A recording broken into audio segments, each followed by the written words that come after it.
અપરાધમાં આજની ગુનાહિત દાસ્તાનની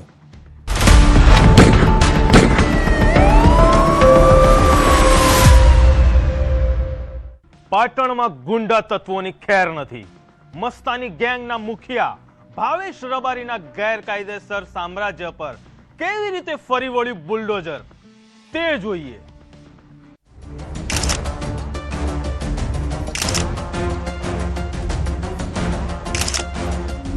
ऑपरेशन मस्तानी गैंग,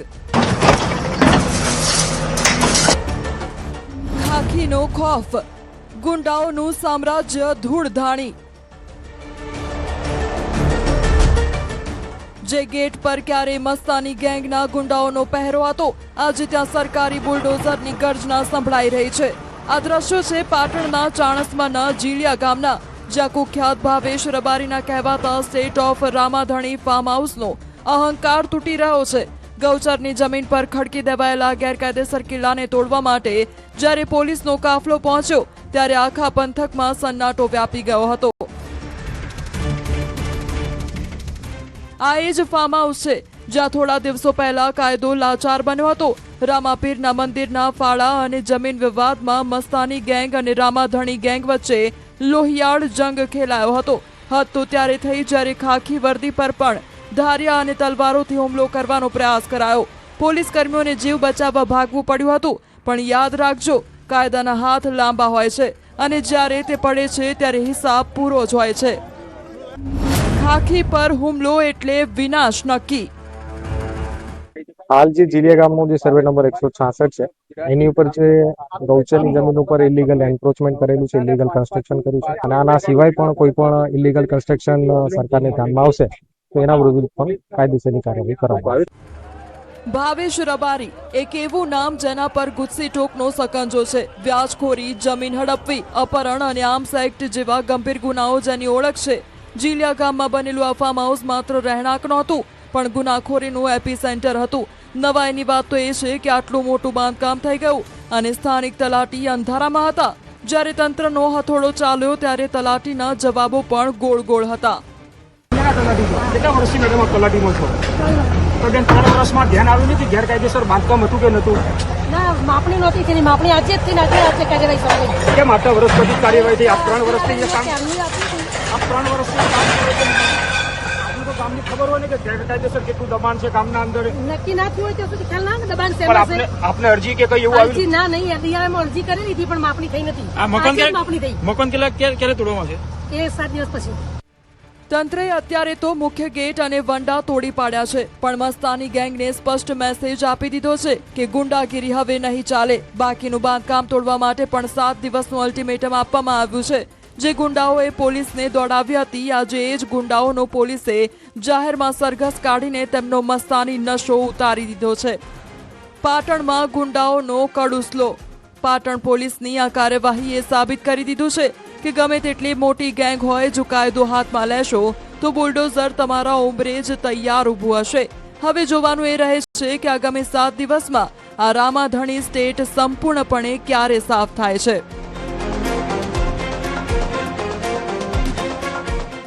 ચોક્કસથી હાલમાં જે મામલો હોય છે સામે આવ્યા બાદ એક જે ઘટના હોય છે તે જોવાનું રહ્યું કે આગામી 7 દિવસમાં જયારે નોટિસ કરવામાં આવી છે અને જે કાર્યવાહીની વાત કરવામાં આવી છે ત્યારે આગામી જે તંત્ર હોય છે તે શું એક્શન લે છે અને કઈ રીતે કાર્યવાહી કરે છે। પરંતુ હાલમાંથી ચોક્કસથી જે તંત્ર વારંવાર કહેતું હોય છે તો કાયદામાં રહેશો તો જ ફાયદામાં રહેશો, તે ઘટના હાલમાં જોઈ શકાય છે। તંત્ર દ્વારા હાલમાં એક્શનની કામગીરી હોય છે તે કરવામાં આવી રહી છે।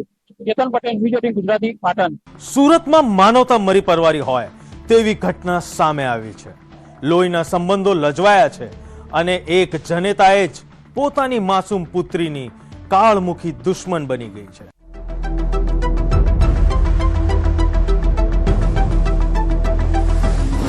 જનેતા બની જલ્લાદ, માસૂમનો સુવાંક। કહેવાય છે કે માં એ માં છે, બીજા બધા વગડાના વા, પણ સુરતના વરાછામાં આ કહેવત લોહીથી ખરડાઈ છે। જે ખોળામાં બાળકીને મમતા મળવી જોઈએ એ જ ખોળામાં તેને મોત મળ્યું। આ ચહેરા જુઓ, દુપટ્ટા પાછળ છુપાયેલી આ એ જ સ્ત્રી છે જેણે પોતાની 2 વર્ષની માસૂમ દીકરીને વેલણ અને સાવરણીના ફટકા મારી મોતને ઘાટ ઉતારી દીધી। एक माँ ने अपने 2 साल की बेटी को पीट के मार दिया है। સવાલ એ છે કે આટલો આક્રોશ કેમ, આટલી નિર્દયતા શા માટે? પોલીસ તપાસમાં જે ખુલાસો થયો છે તે સાંભળીને પથ્થર દિલના માણસની આંખમાં પણ આંસુ આવી જાય. આ મહિલા સુરતમાં મૈત્રી કરાર એટલે કે લિવ ઇન રિલેશનશીપમાં રહેતી હતી. તેને પહેલા લગ્નથી 4 પુત્રીઓ હતી, પણ જે નાની માસૂમ હજુ દુનિયા જોવાનું શીખી રહી હતી તેના પર જુલમ ગુજારવામાં આવતો હતો. માત્ર જમવાની જીદ કરવા બદલ આ જનેતા જલ્લાદ બની જતી હતી. મૈત્રી करारનું पाप કે મમતાનું मौत? ये जो माँ है उसकी पहली शादी से उसको 4 लड़कियां थी और ये जो लड़की जो मरण जनार है उसकी उम्र सिर्फ 2 साल है और ये वहाँ से दूसरी जगह यहाँ सूरत में किसी और के साथ मैत्री करार रह के यहाँ पे सूरत में रहने आई थी और इसकी जो छोटी बेटी है वो बहुत बार खाने के लिए और कुछ चीज़ों बचपन में जो जिद होता है वो जिद के कारण यहाँ पे बहुत सारा खाने का मांगती थी या फिर टाइमली खाना नहीं खाती थी. तो उसके लिए इसको कॉन्टिन्यूअस इसकी माँ से इसको टॉर्चर हो रहा था और इसको बार बार पिटाई हो रही थी. ઘટનાના દિવસે માસૂમે ફરી ખાવાની માંગ કરી. કદાચ તેને ભૂખ લાગી હશે, પણ એ ભૂખ તેના માટે કાળ બની ગઈ. ગુસ્સામાં પાગલ બનેલી માતાએ વેલણ ઉપાડ્યું અને એવા ફટકા માર્યા કે માસૂમનું માથું ફાટી ગયું. પીએમ રિપોર્ટ કહે છે કે બાળકીને બ્રેન હેમરેજ થયું હતું. વિચાર કરો, જે હાથે બાળકને કોળિયો ખવડાવવો જોઈએ એ જ હાથે વેલણથી તેના માથાના ચીથરા ઉડાવી દીધા. પાડોશીઓ કહે છે કે અહીં અવારનવાર ઝઘડા થતા હતા, પણ કોઈને ક્યાં ખબર હતી કે એક માં પોતાની જ કૂખને વરાછાના આ મકાનમાં દફનાવી દેશે. વેલણના ફટકે લીધો જીવ. दोपहर में जब इस लड़की ने खाना खाने के बाद दोबारा खाना मांगा और जिद किया तो फिर इसकी माँ ने इसको मारा और बेलन और बाकी चीज़ों से इसको मारा और फिर इसको सूरत के सिविल हॉस्पिटल या स्टीमर में लेके जाया गया. वहाँ पे इसकी यहाँ पे डेथ हुई. પોલીસે આ પાષાણ હૃદયની માતાની ધરપકડ કરી છે અને અન્ય 3 પુત્રીઓની પણ પૂછપરછ શરૂ કરી છે કે શું તેમની સાથે પણ આવો જ વ્યવહાર થતો હતો. સુરત શહેર આજે આઘાતમાં છે અને આક્રોશમાં પણ છે. જે જનેતા પોતાની દીકરીની રક્ષા ન કરી શકી તેને કાયદો શું સજા આપશે એ હવે જોવાનું રહ્યું. સુરતથી કીર્તેશ પટેલ, ન્યૂઝ 18 ગુજરાતી. સુરત વરાછા પોલીસે 18 વર્ષ જૂના હત્યાકાંડનો ભેદ ઉકેલી નાખ્યો છે. ઝારખંડના ગાઢ જંગલોમાં આદિવાસીનો વેશ ધારણ કરીને છુપાયેલા ખૂનીને પોલીસે કેવી રીતે દબોચ્યો, જુઓ આ રિપોર્ટ. Operation dark forest. 18 વર્ષનો વનવાસ અને ખાખીનો શિકાર. ₹50 માટે મર્ડર. જંગલમાંથી પકડાયો રોશન. આ કોઈ ફિલ્મી દ્રશ્યો નથી, પણ સુરત પોલીસની એ જાબાજીની તસવીરો છે જેણે કાયદાના રક્ષકો પરનો વિશ્વાસ વધુ મજબૂત કર્યો છે. ઝારખંડના દુમકા જિલ્લાના એવા ગાઢ જંગલો જ્યાં સૂર્યના કિરણો પણ માંડ પહોંચે છે, ત્યાં સુરતની વરાછા પોલીસની ટીમ વેશ પલટો કરી શિકારીની જેમ છુપાઈ હતી. લક્ષ્ય એક જ હતું, 18 વર્ષથી પોલીસની આંખમાં ધૂળ નાખીને ભાગતો ફરતો એક ખૂની. વર્ષ 2008 સુરતનો વરાછા વિસ્તાર. માત્ર ₹50ની ક્ષુલક ઉઘરાણીના મામલે બબલુ નામના વ્યક્તિની કરપીણ હત્યા કરવામાં આવી હતી. આ લોહિયાળ ખેલ ખેલનારો હતો રાજેશ ઉર્ફે રાકેશ રોશન. પાપ કરીને રાજેશ એવો ગાયબ થયો કે પોલીસ માટે તે એક વાણુકેલ્યું કોયડો બની ગયો. 18 વર્ષ વીતી ગયા, પણ વરાછા પોલીસની ફાઇલોમાં આ કેસ ક્યારેય બંધ નહોતો થયો. एक इंसान जिसका नाम बबलू था, उससे 50 रुपए की उघरानी करने के चक्कर में एक आदमी राजेश उर्फ राकेश रोशन सन ऑफ जयराम राय, इसने इस आदमी का बबलू का मर्डर कर दिया था और ये 2008 से ही फरार था. કહેવાય છે કે ગુનેગાર ગમે તેટલો શાણો હોય, કાયદાના પંજામાંથી બચી શકતો નથી. રાજેશ ઝારખંડના જંગલોમાં આદિવાસીનો વેશ ધારણ કરીને રહેતો હતો. ત્યાં નહોતું નેટવર્ક, નહોતી કોઈ સુવિધા. ટેકનિકલ સર્વેલન્સ જ્યાં ફેલ જાય ત્યાં ખાખીનું દેશી નેટવર્ક કામ આવ્યું. વરાછા પોલીસના જવાનોએ પણ વેશ પલટો કર્યો, સ્થાનિકોની મદદ લીધી અને સતત 7 દિવસ સુધી જંગલના કાંટા અને જ્વાળીઓમાં ભૂખ્યા તરસ્યા વોચ ગોઠવી. हमें कुछ इन्फॉर्मेशन मिली थी कि ये यहाँ पे हो सकता है, तो वराछा की टीम वहाँ पे गई और 7 दिन लगातार वहाँ पे जंगल में उसका खोजबीन किया, क्योंकि वहाँ पे टेक्निकल सर्वेलेंस थोड़ा सा मुश्किल हो रहा था. इसलिए वहाँ पे लोकल लोगों से हेल्प लेके और वेश पलटी करके वहाँ पे जंगलों में घूम के इस आदमी तक पहुँचा और इस आदमी को पकड़ के हम ले आए. 7 દિવસની મહેનત, 18 વર્ષનો હિસાબ. આખરે કાયદાની જીત થઈ. જે આરોપીને એમ હતું કે જંગલના અંધારામાં ખોવાઈ ગયો છે તેને સુરત પોલીસ ઉલેચીને બહાર લાવી. 18 વર્ષ પહેલા જે મર્ડર માત્ર 50 રૂપિયા માટે થયું હતું તેનો ન્યાય આજે તેના અંજામ સુધી પહોંચ્યો છે. વરાછા પોલીસે આરોપી રાજેશને CRPC કલમ 70 મુજબના વોરંટ હેઠળ દબોચી લીધો છે. वराछा पुलिस स्टेशन ने 18 साल पहले एक जो मर्डर का बना था उसके आरोपी को झारखंड से दुमका के जंगलों से 7 दिन वहां रह के पकड़ा है. સુરત પોલીસનું મિશન જંગલ સફળ. ગુનેગાર ગમે ત્યાં છુપાય, ગમે તેવો વેશ ધારણ કરે, પણ જ્યારે ખાકી પોતાની પર આવે છે ત્યારે પાતાળમાંથી પણ શોધી કાઢે છે. વરાછા પોલીસની આ કામગીરીએ સાબિત કરી દીધું કે ગુનો ક્યારેય જૂનો નથી થતો અને પોલીસની નજર ક્યારેય ધૂંધળી નથી થતી. સુરતથી કીર્તેશ પટેલ, ન્યૂઝ 18 ગુજરાતી. ટ્રેનમાં અજાણ્યા મુસાફરની મૈત્રી ભારે પડી શકે છે. ખાણીપીણીમાં નશો ભેળવી લૂંટ ચલાવતી ગેંગના સૂત્રધારને પકડવા રેલવે પોલીસ પોતે ફેરીઓ બની. જુઓ આ સ્પેશિયલ રિપોર્ટ.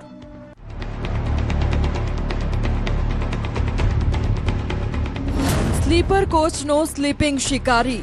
રેલવેના સ્લીપર કોચમાં મીઠી વાતો કરીને મિત્રતા કેળવતો આ શખ્સ કોઈ મુસાફર નહીં પણ ચાલતી ટ્રેનનો ઝેરીલો સાપ છે.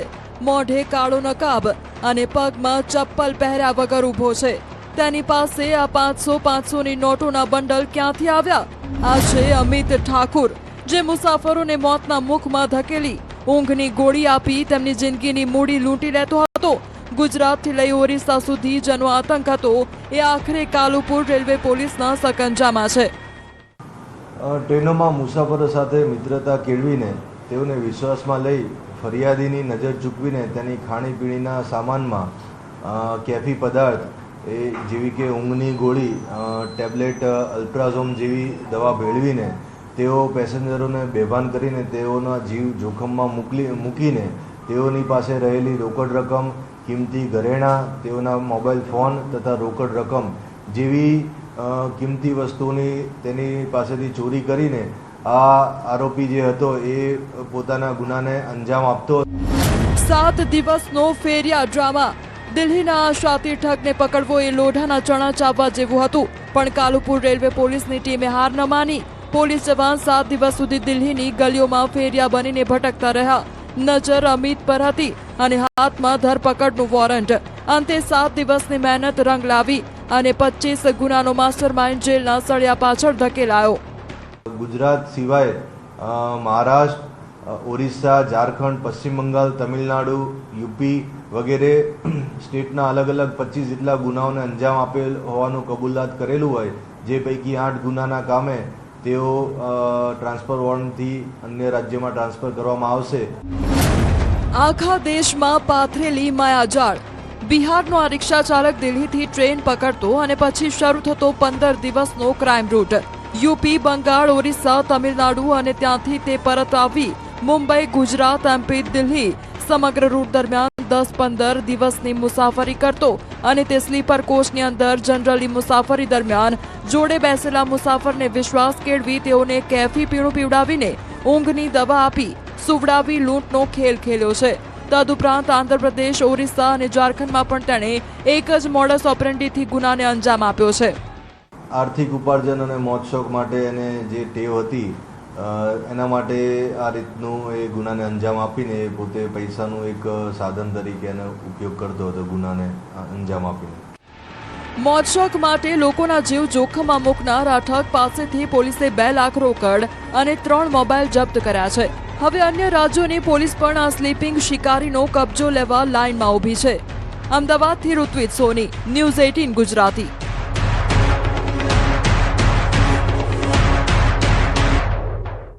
સાવધાન, અમદાવાદમાં સગીરાઓ પર નજર બગાડનારા નરાધમોની નવી ચાલ.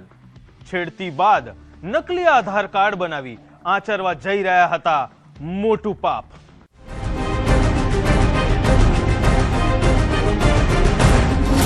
વાસણાનું 20 ચક્ર,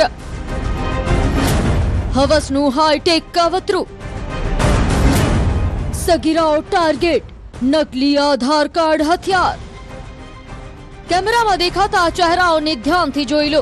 ઉપરથી સામાન્ય દેખાતા શખ્સોના મનમાં સગીરાઓને હવસનો શિકાર બનાવવાનો ખતરનાક પ્લાન ચાલતો હતો. અમદાવાદના વાસણા પોલીસ સ્ટેશનમાં કેદ થયેલા આ 3 શખ્સોએ માસૂમ સગીરાઓને પ્રેમની જાળમાં ફસાવી, પણ તેમનો અસલી ઈરાદો કંઈક અલગ જ હતો. અમીર અલી શેખ, મોહમ્મદ સિરાજ અને અરવિંદ ચૌહાણ આ એ નામ છે જેઓએ સંબંધોના નામે છેતરપિંડીની તમામ હદો પાર કરી દીધી. 3 છોકરાઓ અગાઉ 1.5 વર્ષ પહેલાં કોન્ટેક્ટમાં આવ્યા હતા અને તે પછી એને લલચાવી ફુસલાવી એને સાથે રિલેશનશિપમાં આવ્યા હતા અને એને 2-3 જગ્યાએ જેમ કે મળાવ તલાવ અને પરિમલ ગાર્ડન લઈને એને સાથે સેક્સ્યુઅલ અસોલ્ટની ઘટના જેમ કે છાતી ઉપર હાથ ફેરવાની ઘટનાને અંજામ આપ્યો હતો. આરોપીઓ માત્ર છેડતી કરીને અટકવાના નહોતા, તેમનો અસલી ખેલ તો હવે શરૂ થવાનો હતો. સગીરાઓની સાચી ઓળખ છુપાવવા અને હોટલમાં એન્ટ્રી મેળવવા માટે આ હવસખોરોએ ટેકનોલોજીનો સહારો લીધો. મોબાઈલ એપની મદદથી સગીરાનું નકલી આધાર કાર્ડ બનાવ્યું, જેમાં 16 વર્ષની કિશોરીને પુખ્ત વયની દર્શાવવા માટે જન્મ તારીખમાં ચેડા કરવામાં આવ્યા. MP સ્ટેટનું ફેક આઈડી કાર્ડ તેમનો ગેટવે પાસ બનવાનું હતું. એ સિવાય એક આરોપી જો છે મોહમ્મદ સિરાજ, એને જો સગીરા હતી એના ડુપ્લિકેટ આધાર કાર્ડ મોબાઈલ એપને મારફતે બનાવવામાં ફેક્ટ સામે આવ્યું હતું અને એ ઉપયોગ હોટલમાં ચેક ઇન કરવાના માટે એને એ હેતુસે એ ડુપ્લિકેટ આધાર કાર્ડ બનાવ્યો હતો. જાગૃત નાગરિકે ફેરવ્યું કાવતરા પર પાણી. આ પાપનો ઘડો ત્યારે ફૂટ્યો જ્યારે આ નરાધમો સગીરાઓને લઈને પરિમલ ગાર્ડન પહોંચ્યા હતા. ત્યાં હાજર એક જાગૃત નાગરિકને કંઈક અજુગતું લાગ્યું અને તેમણે તાત્કાલિક સગીરાના વાલીને જાણ કરી. વાલીઓ ગાર્ડન પહોંચ્યા અને પૂછપરછ શરૂ કરી તો આખું 20 ચક્ર બહાર આવી ગયું. એ બધા સગીરા પરિમલ ગાર્ડનમાં હતી. ત્યાંથી કોઈ એક સિટીઝને એને પેરેન્ટ્સને કોલ કર્યા હતા અને પેરેન્ટ્સ ત્યાં આવ્યા પછી એને સાથે પૂછપરછ કરી એ આખું સામે આવ્યો છે. પોલીસે આ મામલે પોસ્કો અને છેતરપિંડી એમ 2 અલગ અલગ ગુના દાખલ કર્યા છે. પકડાયેલા આરોપીઓ મૂળ યુપીના છે અને પીઓપીનું કામ કરે છે. 1.5 વર્ષના પરિચયનો ઉપયોગ કરીને તેઓએ સગીરાઓને પોતાની જાળમાં ફસાવી હતી. હાલમાં 3 જેલના સળિયા ગણી રહ્યા છે, જ્યારે અલ્તાબ અને બ્રિજેશ નામના 2 આરોપીઓ હજુ પણ પોલીસ પકડથી દૂર છે. એક આરોપી અજય ચૌહાણ કરીને છે, જો એની ઉંમર પણ 20 વર્ષની છે, એ પણ યુપીનો છે અને એ આરોપી મોહમ્મદ સિરાજનો ફ્રેન્ડ છે. એ જ મોહમ્મદ સિરાજે ફેક આધાર કાર્ડ બનાવવામાં હેલ્પ કરી હતી અને એ રીતે એની પણ ધરપકડ થઈ. પોલીસે સગીરાઓનું મેડિકલ પરીક્ષણ પણ કરાવ્યું છે, જેથી જાણી શકાય કે દુષ્કર્મ જેવી કોઈ ઘટના ઘટી છે કે કેમ. આ કિસ્સો દરેક માતા પિતા માટે લાલ બત્તી સમાન છે. સોશિયલ મીડિયા કે કામના બહાને પરિચયમાં આવતા લોકો પર આંધળો વિશ્વાસ ન કરવો. વાસણા પોલીસે આ ગુનાનો ભેદ ઉકેલીને આરોપીઓના મનસુબા તો ધૂળધાણી કરી દીધા છે, પણ સવાલ એ છે કે આવા કેટલા નકલી આધાર હજુ સમાજમાં ભમી રહ્યા છે. અમદાવાદથી નવીન ઝા, ન્યૂઝ 18 ગુજરાતી.